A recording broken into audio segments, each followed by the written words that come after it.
नमस्कार मंडळी, आज आपण एक मिठाई बनवणार आहोत। त्यामध्ये ना खवा वापरणार आहोत, नाही मिल्क पावडर, ना खवा ना मिल्क पावडर, तरीही पेढ्यासारखा स्वाद लागणारी मिठाई आजची आपली ही रेसिपी आहे। तर ती कशी बनवायची आणि त्यासाठी काय काय साहित्य पाहिजे तर ते मी आपल्याला सविस्तर सांगणार आहे। तर ही मिठाई आपण दोन प्रकारे बनवू शकता, म्हणजे बनवायची पद्धत सेम आहे, परंतु जे आपण मिश्रण तयार करणार आहे ते थोडंसं पातळ आणि थोडंसं घट्ट ठेवलं तर मिठाई आपली कशी तयार होते तेही मी आपल्याला सविस्तर सांगणार आहे। तर बघा आपल्याला काय काय साहित्य पाहिजे तर ते मी सविस्तर खाली लिहून देणारच आहे।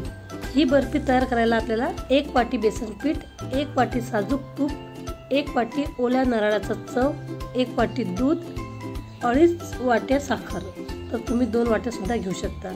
तसेच थोडंसं आपल्याला सजवायला पिस्ता लागणार आहे।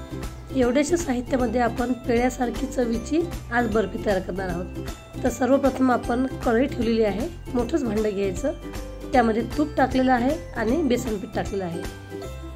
हे बेसन पीठ आपण 2 मिनिटे मीडियम गॅसवरती या तुपामध्ये भाजून घेणार आहोत। ओलं नारळ घेऊन त्याची मागची काळी साल काढून टाकायची, त्याचे बारीक काप करायचे आणि मिक्सरमध्ये जेवढं बारीक करता येईल तेवढं बारीक करून घ्यायचं। त्यानंतर वाटीच्या सहाय्याने हे आपल्याला मोजून घ्यायचं आहे आणि या बेसनामध्ये टाकायचं आहे। हे मिश्रण आपण 2 मिनिटे भाजून घेणार आहोत। आणखी आपण यामध्ये 1 लिटर दुधाची मलाई सुद्धा टाकू शकता। जर आपण यामध्ये मलाई टाकली तर आपली बर्फी आणखी क्रीमी आणि पेढ्यासारखी लागेल। जर नाही टाकली तरी हरकत नाही, कारण मी टाकलेली नाही। हे बघा असं मिश्रण हे तयार झालेलं आहे। तर याला थोडासा फेस येत आहे, आपल्याला दिसत असेल सफेद सफेद फेस येत आहे। तोपर्यंत आपल्याला हे बेसन आणि ओल्या नारळाचं चव टाकलेलं जे मिश्रण आहे ते मस्त परतायचं आहे। त्यानंतर यामध्ये आपण टाकणार आहे 1 वाटी दूध। दूध टाकून व्यवस्थित हे परतून घ्यायचं आहे। दूध टाकल्यानंतर आपलं मिश्रण थोडंफार घट्टसर होते, बघा आपण बघतच आहात। त्यानंतर यामध्ये साखर टाकणार आहोत।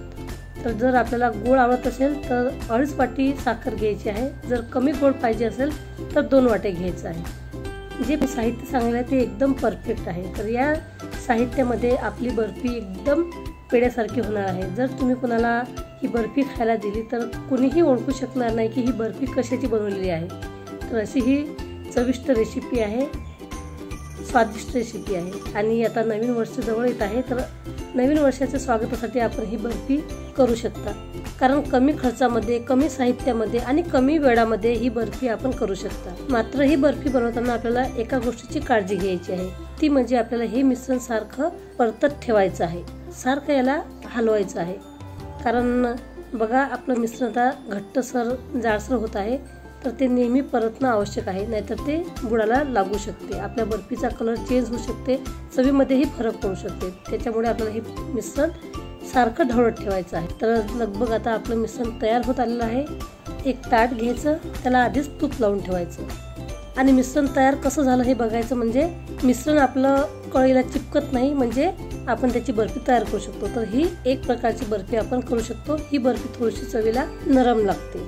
बर्फी ताटामध्ये सेट करून झाल्यानंतर पिस्ता टाकायचा आणि त्याच्या पाहिजे त्या साईजमध्ये आकारामध्ये वड्या कापून घ्यायच्या। तर बघा दुसऱ्या प्रकारची बर्फी म्हणजे आणखी हे मिश्रण थोडंसं घट्ट करायचं, त्याच्यामुळे आपली जी बर्फी आहे ती एकदम पेढ्यासारखी लागते। थोडंसं हे परतायला कठीण जाते, कारण मिश्रण घट्ट होत जात आहे। तर ही बर्फी आपण जास्त प्रमाणात जर बनवली तर ती जास्त दिवस टिकते। तर पहिली दाखवली तशी तुम्ही बर्फी बनवू शकता आणि त्याचा आस्वाद घेऊ शकता। आणि जास्त प्रमाणामध्ये जर आपण बर्फी बनवत आहात तर अशा प्रकारे तुम्ही बनवू शकता, कारण ही सुकी सुकी बर्फी तयार होते आणि जास्त दिवस टिकते। कारण आपण यामध्ये बघा दूध टाकलेलं आहे, तर ही बर्फी लवकर खराब होऊ नये म्हणून आपल्याला हे मिश्रण घट्ट करायचं आहे। ज्याप्रमाणे आपण रवा म्हणजे शिरा बनवतो त्याप्रमाणे हे मिश्रण घट्ट करायचं आहे। हे करते वेळी आपण आधी ताटाला तूप लावून ठेवायचं आहे आणि लगेच हे मिश्रण त्यामध्ये ओतायचं आहे, कारण जसं जसं हे मिश्रण थंड होते तर ते लगेच कडक तयार होते। त्वरित आता सर्व मिश्रण आपण ताटामध्ये ठेवून घेऊ आणि व्यवस्थित सारखं ते आपण आपल्या उलथण्याच्या सहाय्याने पसरवून घेऊ। ही बर्फी एकदम पेढ्यासारखी लागते, विशेष म्हणजे ही जास्त दिवस टिकते। तर आपल्याला कुठल्या प्रकारची मिठाई बनवायची आहे, किती प्रमाणात बनवायची आहे त्यानुसार तुम्ही बनवू शकता, म्हणून मी 2 प्रकारची ही मिठाई बनवायची आपल्याला दाखवलेलं आहे। तर त्यानंतर पिस्ता टाकायचा आहे, व्यवस्थित दाबून घ्यायचं आहे आणि ओलं असतानाच याच्या वड्या पाडायच्या आहेत. तर हे कडक झाल्यानंतर वड्या पाडायला आपल्याला जमणार नाही. मिश्रण घट्ट बनवणे आणि त्याच्या वड्या बनवणे. तर ह्या वड्या ज्या आहेत त्या महिनाभर तरी टिकतील. जरी आपण यामध्ये दूध टाकलं असेल तरीसुद्धा या बर्फींचा वास येत नाही आणि ते बरेच दिवस टिकते. म्हणून अशा प्रकारे घट्ट मिश्रण तयार करून आपण अशा वड्या तयार करू शकता आणि त्याचा आस्वाद घेऊ शकता. किंवा जर आपण थोड्या प्रमाणात बनवत आहात तर आपण ज्याप्रमाणे आधी बघितलेलं आहे थोडंसं मिश्रण ओलसर ठेवायचं आहे आणि त्याच्या वड्या पाडून घ्यायच्या आहेत. तर ह्या वड्या पाडायला त्या कापायला थोड्याशा जड जातात, परंतु त्या टिकतात भरपूर दिवस. तर आता आपण वड्या काढून घेऊ. वड्या आपल्या मस्त सेट झालेल्या आहे. आपण आधीच घेतलेल्या आहे त्यामुळे त्या सहज निघतात. आणि दुसरी गोष्ट म्हणजे जर वड्या आपल्या निघत नसतील तर तुम्ही त्यासाठी काय करा, गॅस पेटवा आणि पूर्ण जे आपलं भांडं आहे, ताट आहे ते थोडंसं गरम करून घ्या, जेणेकरून आपलं जे तूप लावलेलं आहे ताटाला ते थोडंसं वितळते आणि वड्या पटापट निघतात. तर अशा प्रकारे आपण सर्व वड्या काढून घेऊ. तर आपण बघत आहात का ताटाला अजिबात काहीच चिटकलेलं नाही. मस्त वड्या आपल्या निघत आहेत. रेसिपी आवडली तर मंडळी नक्की अशा प्रकारची मिठाई बनवून बघा आणि खाऊन बघा. मला खात्री आहे तुम्हाला 100% ही मिठाई आवडेल. रेसिपी आवडली तर रेसिपीला अवश्य लाईक करा, त्याबद्दल कमेंटसुद्धा करा. आणि थोडासा लाईटचा प्रॉब्लेम आहे त्याच्यामुळे आपल्या बर्फीमध्ये थोडासा कलरमध्ये इफेक्ट आपल्याला जाणवत असेलच.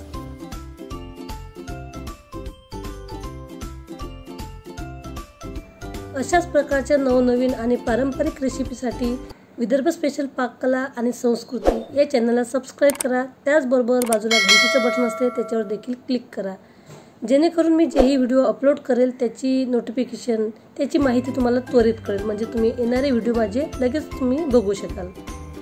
धन्यवाद मंडळी.